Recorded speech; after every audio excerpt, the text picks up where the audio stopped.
बच्चों, स्वागत है आप सभी का अपना यूट्यूब चैनल आइकॉनिक स्टूडेंट्स पे। मैं सूरज कुमार आप सभी का एक बार पुनः स्वागत करता हूं। बच्चों, कैसे हैं आप लोग? आशा करता हूं कि आप सभी बच्चे अच्छे होंगे।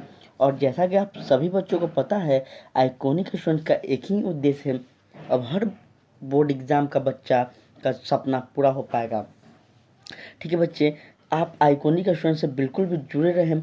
जो भी बच्चे बोर्ड एग्जाम का प्रिपरेशन कर रहे हैं, चाहे वो क्लास 10th के हों या फिर क्लास 12th के हों बच्चों, यहाँ पे सभी तरह के सभी सिलेबस के अकॉर्डिंग सभी तरह के बच्चों को ध्यान में रख कर यहाँ पे क्लासेस दी जाती है बच्चों। ठीक है, तो ये काफ़ी ज़्यादा इम्पोर्टेंट है बच्चों आपके लिए, अगर आपका लक्ष्य है बोर्ड एग्जाम में बेहतर मार्क्स लाना तो। ठीक है बच्चों, और जो बच्चे हमें फेसबुक पे फॉलो कर रहे हैं वो हमें यूट्यूब और इंस्टाग्राम पे भी ज़रूर फॉलो करें। जो बच्चे हमें यूट्यूब पे फॉलो करें वो हमें फेसबुक और इंस्टाग्राम पे भी हमें फॉलो करें। और जैसा कि आप सभी बच्चों को पता है कि बच्चों, आइकॉनिक स्टूडेंट्स का टीम जो है वो बहुत ही बेहतरीन ढंग से आप सभी के लिए, आप सभी के बेहतर भविष्य के लिए काम कर रहा है। ठीक है बच्चों, और यहाँ पे क्लास 10th और 12th का पूरा सिलेबस कवर करवा दिया गया है। आप लोग प्लेलिस्ट में जाकर देख सकते हैं। और अब कुछ ही दिन बच गया है आप सभी के एग्ज़ाम का बच्चों, तो यहाँ पे आपका क्या कर रहा है, जितने भी बोर्ड एग्जाम में प्रश्न पूछे गए हैं उन सभी का टेस्ट सीरीज चलाया जा रहा है। ठीक है बच्चों, तो ये काफ़ी ज़्यादा आपके लिए फ़ायदेमंद होगा। आप इस सेशन से जुड़े रहें, आप इस चैनल से जुड़े रहें बच्चों। देखिएगा जब आप एग्ज़ाम में बैठेगा तब आपको इसका असर दिखेगा। ठीक है बच्चों, तो चलिए हम लोग स्टार्ट करते हैं। सबसे पहला प्रश्न कह रहा है आपका, भारत में किस तरह का लोकतांत्रिक व्यवस्था की गई है? बच्चों बताइए, भारत की लोकतांत्रिक व्यवस्था किस तरह की है? हम बहुत ही बार पढ़ा है, बहुत भी।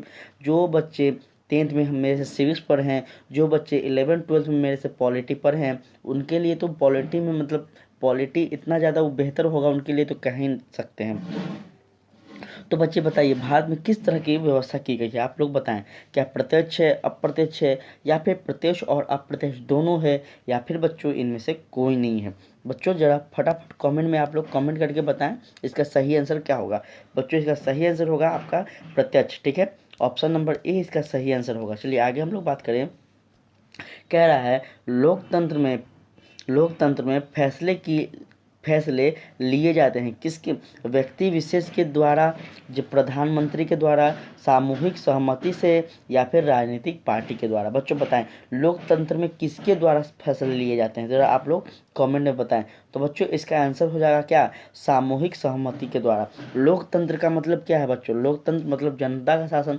और जनता का शासन क्यों कब होगा? जब लोग क्या होंगे, इकट्ठे होंगे, लोग एक साथ मिलकर किसी चीज़ का निर्णय लेंगे। ठीक है, तो क्या हो जाएगा? इसका सही आंसर सी हो जाएगा। ठीक है बच्चों, कह रहा है, किसके फैसलों में व्यक्तिगत पूर्वाग्रहों की अधिकता रहती है? बच्चों, किसके फैसले में व्यक्तिगत पूर्वाग्रहों की अधिकता रहती है? बच्चों बताइए, क्या लोकतांत्रिक है, राजशाही है, गैर लोकतांत्रिक है, या फिर तानाशाही है? बच्चों जरा सा आप लोग बताएंगे इसका कमेंट में क्या हो जाएगा आंसर। ठीक है बच्चों, किसके शासनकाल में होता है जरा आप लोग बताइए। बहुत ही हम बार पढ़ा है।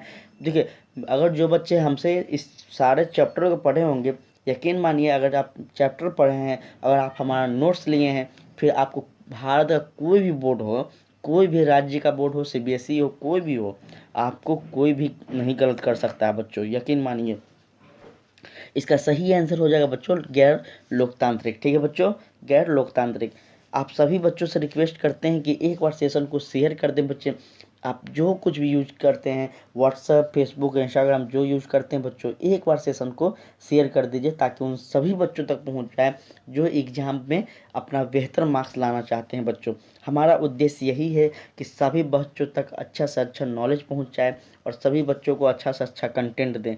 आप बस इतना मेरा सहयोग करें बच्चे कि अधिक से अधिक बच्चों तक हमें पहुंचाएं। बाकी मैं सारा कुछ आपको प्रॉमिस करता हूं कि सारा घर बैठाए दूंगा। ठीक है बच्चों, चलिए नेक्स्ट कह रहा है आपका, किस सरकार में चुनाव नियमित रूप से होते हैं। क्या लोकतंत्र में होते हैं बच्चों? यहाँ पे थोड़ा सा मिसिंग हो गया है, तो आप लोग यहाँ देख लेंगे। लोकतंत्र में होता है, राजतंत्र में होता है, सैनिक शासन में होता है, या फिर गैर लोकतांत्रिक व्यवस्था में होता है। बताएं बच्चों, किस सरकार में चुनाव जो होते हैं वह नियमित रूप से होते हैं? तो बच्चों याद रखेंगे, चुनाव जो होते हैं वो किस शासक में होते हैं? तो आपका लोकतंत्र में ही होते हैं ना, नियमित रूप से। नहीं तो राजतंत्र में तो चुनाव होंगे ही नहीं, सबसे पहला बात। सैनिक शासन में भी नहीं होंगे, क्योंकि सैनिकों का शासन है।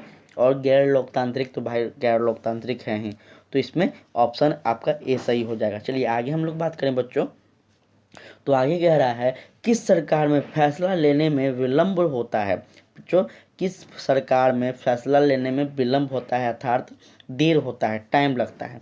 क्या अधिनायकवाद में, राजतंत्र में, तानाशाही में, या फिर लोकतंत्र में? बच्चों याद रखेंगे, इसका सही आंसर हो जाएगा आपका ऑप्शन नंबर डी।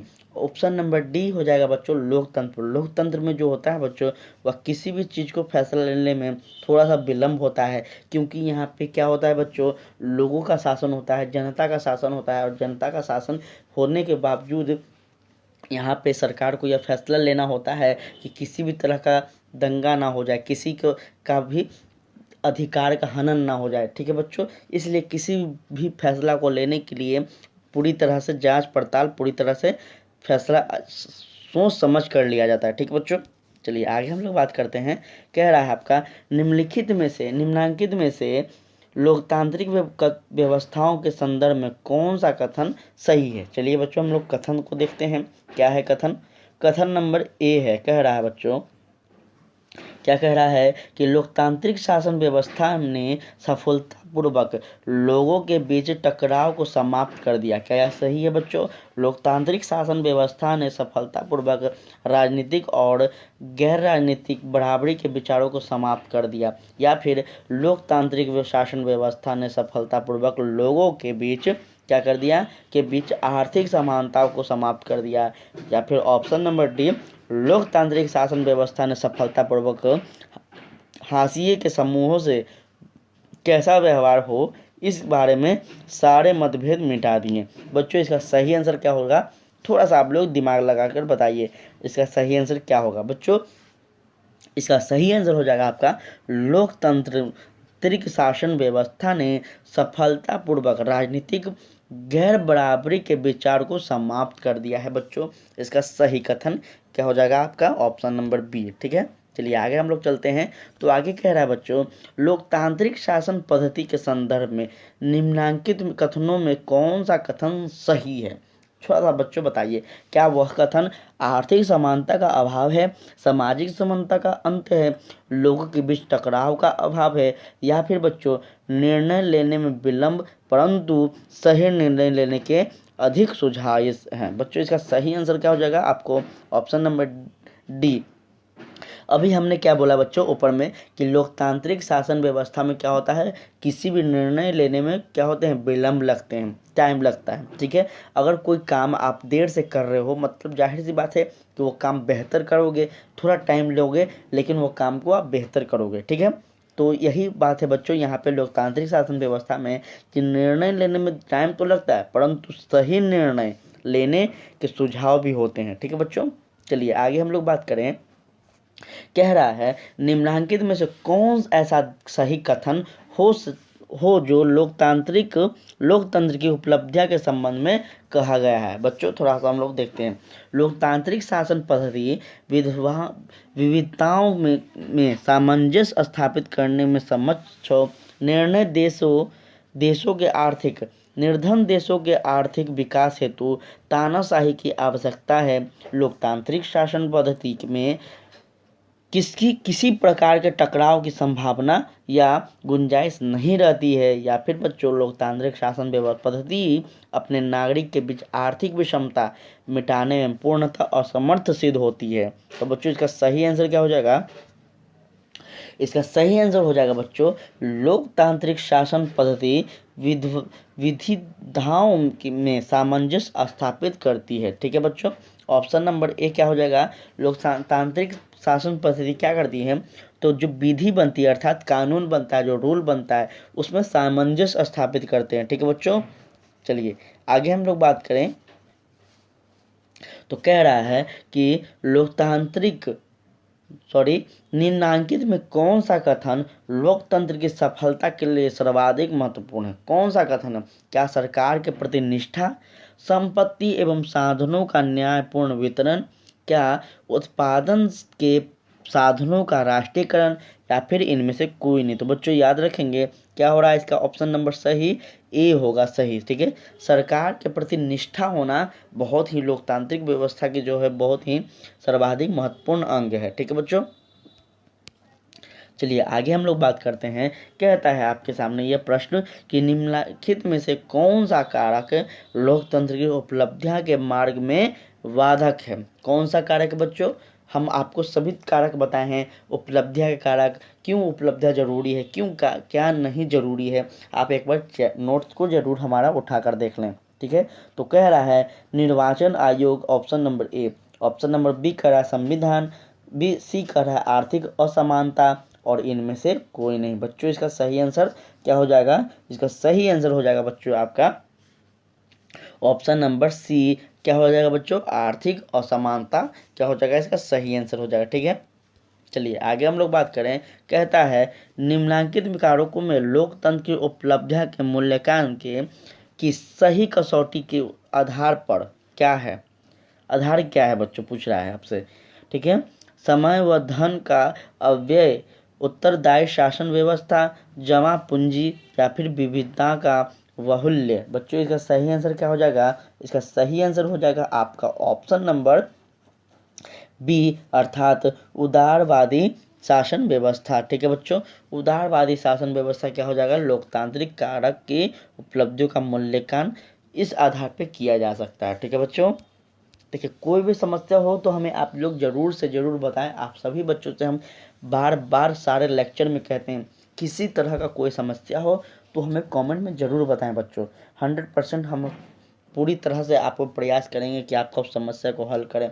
सबसे इम्पोर्टेंट बात कि आपकी पढ़ाई से कोई मजाक नहीं होना चाहिए बच्चों। हमसे जितना बन पाएगा हम 100% आपके लिए तैयार होंगे। ठीक है, चलिए आगे कहता है आपका कि निम्नांकित में कौन सा गुण लोकतंत्र से मेल नहीं खाता है? बच्चों कौन सा ऐसा गुण है जो लोकतंत्र से मेल नहीं खाता है? क्या वह बहुसंख्यकों का शासन होगा, समानता का शोषण होगा, या फिर विविधताओं में सामंजस्य की क्षमता होगी, या फिर व्यक्तियों की गरिमा वृद्धि में सहायक होगी? बच्चों इसका सही आंसर क्या होगा? तो आप बताइए आप लोग। इसका सही आंसर अगर बताया जाए बच्चों तो इसका सही आंसर आपका क्या हो जाएगा? ऑप्शन नंबर ए हो जाएगा। ठीक है बच्चों, बहुसंख्यकों का शासन जो होता है बच्चों, यह लोकतंत्र में क्या होता है बच्चों? मेल नहीं खाता है। ठीक है, चलिए निम्नांकित में से कौन सा कथन लोकतांत्रिक शासन पद्धति के संदर्भ में सही नहीं है? बच्चों आपको बता दें सारा का सारा कथन ये जो है या डायरेक्ट बोर्ड एग्जाम में पूछे गए प्रश्न है बच्चों। तो प्लीज़ आप सभी बच्चों से रिक्वेस्ट है आप लोग इसको इग्नोर बिल्कुल ना करें, और 100% ये पूछा गया प्रश्न है और आगे 100% पूछने की भी संभावना है बच्चों। ठीक है, कह रहा है तीव्र आर्थिक विकास दर, राजनीतिक जागरूकता, विविधताओं में सामंजस्य, या फिर लोकतंत्र में विश्वास। बच्चों इसका सही आंसर क्या हो जाएगा? थोड़ा आप लोग कमेंट में बताइए। इसका सही आंसर हो जाएगा बच्चों आपका तीव्र आर्थिक विकास दर जो है बच्चों, इसका सही आंसर हो जाएगा। ठीक है, चलिए आगे हम लोग बात करें। आगे कह रहा है बच्चों निम्नांकित में कौन सा कथन लोकतांत्रिक शासन पद्धति के संदर्भ में सही नहीं है? ठीक है, तो बच्चों यह तो प्रश्न आपका शायद हाँ ये हो चुका है। चलिए आगे हम लोग बात करें। आगे कह रहा है निम्नांकित में से कथनों में से कौन सा कथन लोकतंत्र के मूल्यांकन के लिहाज से कौन सा कारक है जो लोकतांत्रिक व्यवस्थाओं के अनुरूप नहीं है? बच्चों थोड़ा सा यह प्रश्न आपके लिए पेचीदा लग रहा होगा बच्चों, लेकिन यह प्रश्न लगभग 4 बार पूछे गए प्रश्न है बच्चों। तो यह इम्पोर्टेंट प्रश्न है आपके लिए बच्चों। इसका सही आंसर एकदम सटीक अगर बताया जाए तो बहुसंख्यकों की तानाशाही जो है बच्चों, ये इसका सही हो जाएगा। ठीक है, चलिए आगे हम लोग बात करते हैं बच्चों। कह रहा है आपसे कि लोकतांत्रिक व्यवस्था के सामाजिक एवं राजनीतिक विषमताओं के बारे में किए गए अध्ययन शोध यह बताते हैं कि लोकतांत्रिक व्यवस्था में असमानताएं बनी रहती है। पहला। दूसरा कहता है बच्चों, तानाशाही शासन व्यवस्था में लोकतंत्र के बेहतर सिद्ध हुए हैं।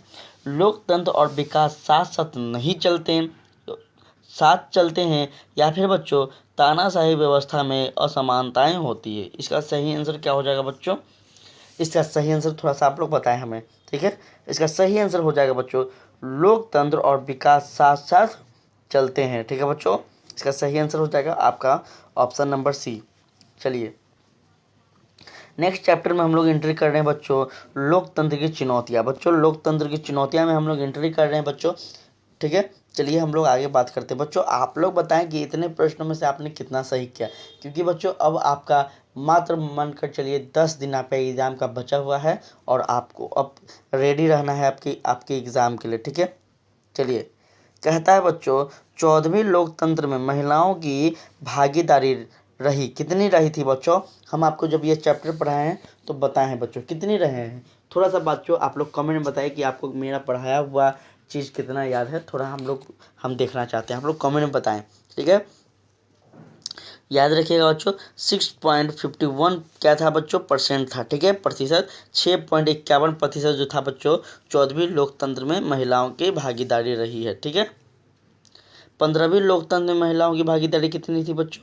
15वीं लोकतंत्र में कितनी थी? तो बच्चों याद रखेंगे 10 क्या थी बच्चों? 10.86% थी बच्चों, ठीक है। चलिए आगे कर रहा है, भारतीय लोकतंत्र की कमजोरी को दूर करने का सबसे अच्छा उपाय क्या है? बच्चों आपसे पूछा जा रहा है भारतीय लोकतंत्र को आप कितने नज़दीकी से जानते हैं और भारतीय लोकतंत्र को बेहतर करने के सबसे बेहतर उपाय क्या है? थोड़ा सा आप लोग बताएं बच्चों। क्या हुआ? गरीबी को हटाना है, समूचा तंत्र, सूचना तंत्र, सॉरी बच्चों थोड़ा सा आज मेरा तबीयत ठीक नहीं है बच्चों, इसलिए डिस्टर्ब हो जाना हूँ। सूचना तंत्र पर नियंत्रण करना, बूथ कब्जा करना या फिर बच्चों सुधारात्मक कानूनों का निर्णय करना। बच्चों इसका सही आंसर क्या हो जाएगा? अपने समझ से बताइएगा, ठीक है। सुधारात्मक कानूनों का निर्णय करना बच्चों इसका सही हो जाएगा, ठीक है। अगर लोकतंत्र को कमजोरी से दूर करना है तो कानून बेहतर होना चाहिए, ठीक है। चलिए लोकतंत्र के मार्ग में सबसे बड़ी बाधा क्या है? आर्थिक समानता है, राजनीतिक जागरूकता है, लोकतंत्र की आस्था है या फिर जातिवाद का एवं क्षेत्रवाद है। बच्चों सबसे बड़ी जो बाधा है मेरे ख्याल से वो है आपका जातिवाद और क्षेत्रवाद, ठीक है बच्चों।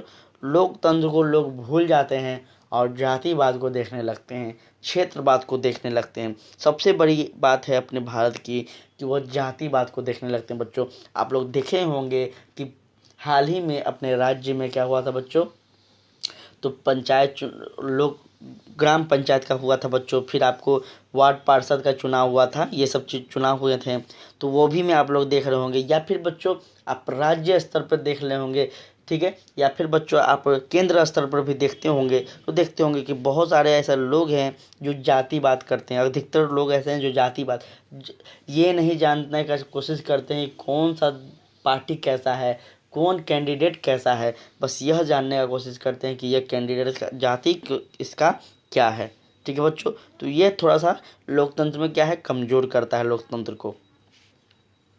निम्नलिखित में से किस देश में महिलाओं आज भी मताधिकार से वंचित है बच्चे? ठीक है, किस देश में है जो महिलाओं आज भी वोटिंग करने से क्या होती है बच्चों? वंचित की गई है। वोटिंग करने से उनको अभी भी अधिकार नहीं दिया गया है। क्या वह ब्रिटेन है, क्या बच्चों वह स्विट्ज़रलैंड है, सऊदी अरब है या फिर श्रीलंका है बच्चों? तो याद रखिएगा बच्चों, श्रीलंका नहीं हो सकता है आपका, क्या हो सकता है आपका? सऊदी अरब हो सकता है बच्चों। सऊदी अरब में बहुत चीज़ से ऐसा चीज़ है बच्चों जो महिलाओं पे पाबंदी आज भी लगाई गई है, ठीक है। चलिए आगे हम लोग बात करते हैं। कह रहा है नए विश्व सर्वेक्षण के अनुसार भारत में मतदाताओं की संख्या है कितनी है बच्चों? तो याद रखिएगा करीब 71 करोड़ है बच्चों। याद रखिएगा नए विश्व सर्वेक्षण का जो बात किया जा रहा है बच्चों, ठीक है। चलिए कह रहा है प्रत्यक्ष लोकतंत्र स्थापित करने वाला देश स्विट्जरलैंड में महिलाओं की मताधिकार मिला। कब मिला बच्चों? कब मिला बताइए आप लोग कमेंट में। कब मिला? प्रत्यक्ष लोकतंत्र स्थापित करने वाला पहला ऐसा देश था स्विट्जरलैंड, जहाँ पे महिलाओं को मताधिकार कब मिला बच्चों? तो याद रखेंगे बच्चों, महिलाओं को मताधिकार कब मिला? आपको ऑप्शन नंबर क्या हो जाएगा बच्चों? सॉरी, ऑप्शन नंबर इसका हो जाएगा सी, अर्थात 1971 ईस्वी में। ठीक है बच्चों, आप सभी बच्चों से रिक्वेस्ट करें कि एक बार सेशन को आप लोग शेयर कर दें बच्चों, एक बार सेशन को शेयर कर दें। आइकॉनिक स्टूडेंट को इतने ज़्यादा फैलाएं बच्चों, इतने ज़्यादा फैलाएं ताकि हर बच्चा घर बैठे अपना सपना पूरा कर पाए। हर बच्चा बोले कि बोर्ड एग्जाम पास करना है तो आइकॉनिक स्टूडेंट से ही करना है। ठीक है बच्चों, एक बार आप लोग सेशन को शेयर करते चलें। क्षेत्रवाद की भावना का दृष्टि परिणाम होता है क्या? राष्ट्रीय एकता, विधि का शासन, अलगाववाद या फिर अपने क्षेत्र के प्रति विशेष अभिरुचि। बच्चों इसका सही आंसर हो जाएगा आपका क्या? तो अलगाववाद। ठीक है बच्चों, अलगाववाद का भावना उत्पन्न करता है और लोगों में क्या करता है बच्चों, जैसे अब मान के चलिए हम बिहार से हैं तो कुछ लोग उत्तर प्रदेश से हैं, कुछ लोग झारखंड से हैं। ठीक है, तो ये सब कारण होता है बच्चों क्षेत्रवाद का। ठीक है, अपने अपने क्षेत्रों के बारे में लोग पहले सोचने लगते हैं। ठीक है, और भी डिटेल में आपको जब आप 11th में जाओगे तो हम और भी आपको डिटेल में पॉलिटी पढ़ाएंगे, तब आपको और भी मज़ा आएगा। ठीक है बच्चों, 15वीं लोकसभा चुनाव से पूर्व लोकतंत्र में महिलाओं की भागीदारी थी, कितनी थी बच्चों? याद रखेंगे 10% थी। ठीक है, कितने प्रतिशत थी? 10% थी। चलिए आगे हम लोग बात करते हैं बच्चों। कह रहा है आपसे लोकतंत्र जनता का, जनता द्वारा जनता के शासन है, यह कथन किसका है बच्चों? तो यह बहुत ही फेमस कथन है बच्चों, और यह कथन आपका अब्राहम लिंकन का है। ठीक है बच्चों, ऑप्शन नंबर बी इसका सही आंसर हो जाएगा। चलिए आगे हम लोग बात करते हैं बच्चों। कह रहा है कि निम्नांकित में से किस कारक पर लोकतंत्र की सफलता निर्भर करती है? लोकतंत्र की सफलता किस कारक पर निर्भर करती है? क्या है बच्चों? नागरिकों की गैर कानूनी कार्रवाई पर होगी, नागरिक की विवेकपूर्ण सहभागिता पर होगी, नागरिक की उदारता पर होगी, या फिर नागरिकों द्वारा अपनी अपनी जाति के हितों की रक्षा करने पर होगी। बच्चों याद रखेंगे।